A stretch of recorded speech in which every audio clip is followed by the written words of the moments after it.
How are you, dear? I'd like to tell you a story about a grandmother, a wolf, and a little girl named Little Red Riding Hood. Once upon a time, on the edge of the evergreen woods, there lived a little girl and her mother. Not too far away, in the middle of the evergreen woods, lived the little girl's grandmother. Now the grandmother loved her granddaughter very much, so she made her a very pretty red cape with a hood. It was the little girl's favorite thing in the whole world to wear. And because she wore it all the time, she was called Little Red Riding Hood. One day, Little Red Riding Hood received a letter from her grandmother saying that she was sick in bed and hoped that her granddaughter would visit her. Oh, poor grandmother! I know! I'll bake her some of her favorite blueberry muffins. Little Red Riding Hood was very thoughtful. She quickly baked some nice blueberry muffins and then put them in a basket with some peach preserves and jelly tarts. And herb tea? It's all here, Mother. Now may I go? All right, dear, but don't dawdle and stay on the path and come straight home this afternoon. Little Red Riding Hood put on her red cape with the hood, picked up the basket of goodies, and in the morning sun skipped down the path to her grandmother's house in the woods. Now, deep within the evergreen woods, there also lived a mean and sneaky wolf named Warren. My goodness, what a dastardly laugh. He was always looking for some kind of trouble to get himself into, and he most certainly wasn't someone you could trust. You can trust me to be mean. He's a little dumb, he's dirty. I can turn a happy scene into a dark and sad affair. If the setting is serene, look around you and beware. You can bet that my routine will put you into deep despair. Oh, what an awful wolf. Thank you. I'm as dependable as a rooster's crow in the morning. You can depend on him to do something that is Terrible. horrible, Disgusting. deplorable, Without any warning. Dear, I like to be a villain. I like to be a cat. you know you really shouldn't trust him, 'cause he really is quite bad. Yes, I'm positively sneaky. The worst you've ever seen. Yes, you know then that wherever you're at, you can trust me to be me. What an absolutely, utterly terrible, horrible cat. As Little Red Riding Hood entered the evergreen woods, she saw some beautiful yellow daisies. She had promised she wouldn't leave the path, but they looked so pretty. Those daisies look like sunshine. I'll just go over there and pick some for Grandmother. I know they'll cheer her up. Little Red Riding Hood left the path and went to pick the flowers. While she wasn't looking, who should appear from behind a tree but Warren the Wolf? Aha! There's a little girl now. Good morning, little girl. He frightened Little Red Riding Hood. Oh, he was so sneaky. Oh, Did I frighten you? Well, maybe just a little. Just a little. Well, I wasn't really trying. I beg your pardon? I mean, I wasn't really trying to frighten you. Warren then asked what Little Red Riding Hood was doing in the evergreen woods. She told him she was on her way to see her grandmother, who was sick in bed. I'm taking her some goodies in this basket. Goodies? I love goodies. What kind of goodies? Little Red Riding Hood told the wolf about the blueberry muffins, Muffins. and the peach preserves, Preserves. and the jelly tarts, Jelly tarts. and the herb tea. Herb tea? He smacked his chops as he he thought about the food, but I think he was dreaming about an even bigger lunch. Well, do you have very far to go to Grandma's house? Oh no, I just follow that path over there. It goes past the leaning tree, across the brook, through the open meadow to the middle of the woods. It'll take me right there. Very interesting. Without even thinking, Little Red Riding Hood told that old wolf exactly how to get to her grandmother's house. Well, maybe I'll just drop in on your grandma someday. Just to say hi, of course. What's your name? Little Red Riding Hood? Little Red Riding Hood. Even the name sounds tasty. Well, goodbye, Little Red Riding Hood. You just keep picking those beautiful flowers. Pick lots of them. Pick those over there, and those over there. Little Red Riding Hood waved goodbye to Warren, then she continued to pick the flowers. Warren slipped away into the woods. He knew exactly where he was going, to Grandmother's house. Oh, it's almost time for lunch. Finally, Little Red Riding Hood had picked a beautiful bouquet of daisies. She took up the basket and went back to the path. She skipped along, going deeper and deeper into the evergreen woods. Meanwhile, Warren the wolf reached the grandmother's house in no time at all, long before Little Red Riding Hood. Aha! Grandma's house. I'll pretend to be Little Red Riding Hood to get inside. Warren knocked on the door. Who's there? It is I, Little Red Riding Hood. The wolf disguised his voice so the little old grandmother would think he was her granddaughter. She asked him to come in.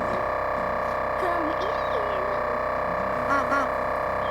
Warren slowly opened the door and very carefully went inside the house. The little old woman was tucked neatly in her bed. She wore her nightgown and a ruffled nightcap on her head. Oh, come here, dear. Come closer to my bed.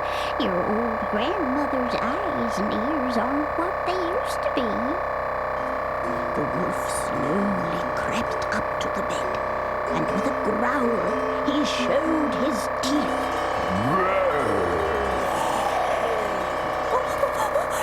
You aren't my granddaughter. No, Granny, I'm not. I'm Warren the Wolf. Oh, a wolf! What are you going to do? I'm going to... Just then, Little Red Riding Hood knocked on the door. She arrived just in time. Drat. That little red-hooded girl got here too soon. Come on, Granny. You're going in the closet. No! Oh, no! Yes! Yes! The wolf grabbed the grandmother and wrapped her in a blanket so she couldn't speak. Then he put her in the closet, turned the key, and locked her inside. Oh, he was an awful wolf. Now you be quiet. Shh, not a word, Granny.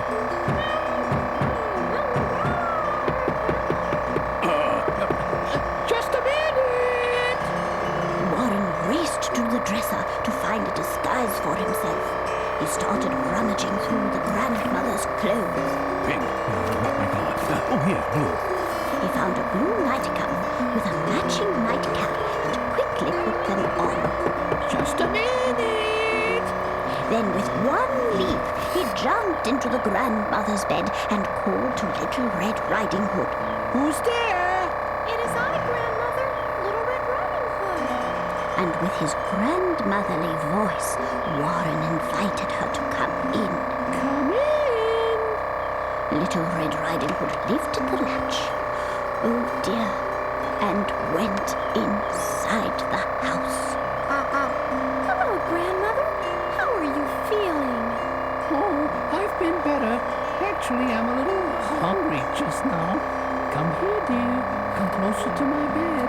Your old grandmother's eyes and ears aren't what they used to be. Little Red Riding Hood went to her grandmother's bedside and looked at the figure under the blankets with concern. Gee, Grandmother, you don't look very good. And that cold sounds terrible. Warren held the blankets close under his chin. The cap sat low on his head around his face. One couldn't tell he was a wolf in grandmother's clothing. You know, dear, I really do need something to eat. Did you bring me something to eat? As Warren looked into the basket of goodies, his eyes got larger and larger. He was a very hungry wolf. Oh, Grandmother, what big eyes you have. Oh, all the better to see you with, my dear. Jelly tarts, food.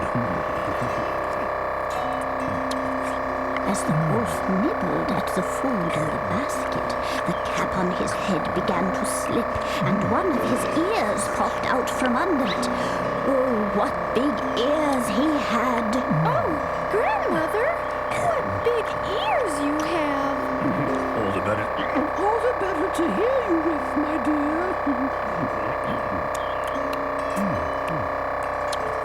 The wolf finished the jelly tarts and was about to begin on the muffins. He was still hungry. You certainly have a big appetite. Yes, I do. Then Warren looked at Little Red Riding Hood with a big, toothy smile. He had enormous, sharp, long, white teeth. He certainly wasn't smiling in a friendly way, and he really didn't want muffins to eat. Oh, Grandmother, what big teeth you have. All the better to Eat you up, my dear. Lunchtime. You're not my grandmother, you're that wolf. You're so right.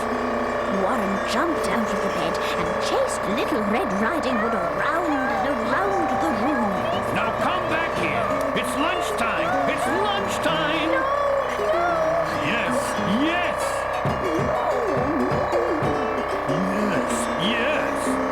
As the wolf chased, Little Red Riding Hood screamed, and as Little Red Riding Hood screamed, the grandmother pounded on the closet door. Help! Oh, help! Here, have a muffin. They have blueberries. No muffins. Well, what then? You. Oh, my! The wolf caught up to Little Red Riding Hood. Oh, what was she going to do? Now I've got you, you round little red-hooded morsel. Then suddenly, the cottage door flew open. There stood a very large and very strong woodsman. He was there to save Little Red Riding Hood. With a burst and a flurry, I've arrived just in time. Don't you fret, don't you worry, things will always turn out fine. Help! Help! Help! Help! I'm so glad you finally got here. Though your prospects seem dismal and your choices a few, There is nothing to fear. I am here to rescue you. Help! Help! Help! Help! Oh, he's so very brave. I will face any stranger, I will fight any foe. Be it friend, be it stranger, be there hail or be there snow. You can always count on me to follow through. And very reliable. Yes, I am here to rescue you. What a wonderful voice. Oh, I am here to save you. Oh, how do I make a clean escape and take the girl with the little red cape? Oh, I am here to save you. I'll make a run right for the door. And not return anymore. Oh, I am here to save you. Oh, save me, woodsman, please. Now, why don't you go and cut your tree? No, I will bring you to your knees. Oh, yes, says you. 'Cause I am here to save you. What a relief. Unhand that little girl, wolf. Oh, the woodsman was very brave, and because he was so big and strong, he quickly convinced the wolf to leave. Leave, wolf! Hey, look, no damage done. Out! Thank you for the food, little girl. I said out! Another time, perhaps? Never! I'll see myself out, thank you. Bye. Warren gave a nervous but polite smile. Then with a giant leap, he jumped through the open window and out into the woods. He was never seen again. Little Red Riding Hood was so relieved. She thanked the woodsman over and over again. Thank you, thank you. Oh, thank you, thank you. Just then, there came more pounding on the closet door. Oh, of course, Grandmother. Little Red Riding Hood ran to the door and unlocked it. Out stepped her grandmother. They hugged again and again. The woodsman stood by, smiling. Oh, Grandmother, are you all right? Yes, dear, I think so. Hold it! Who's that way out there wearing my best blue nightie? Oh, Grandmother, don't ask. Then Little Red Riding Hood, her grandmother, and the woodsman sat down and feasted on the remaining blueberry muffins and the peach preserves and the herb tea. And when they finished, Little Red Riding Hood went straight home. She had learned that her mother was right. After that day, she always listened to her mother's advice. And she never left the path again. And they all lived happily ever after.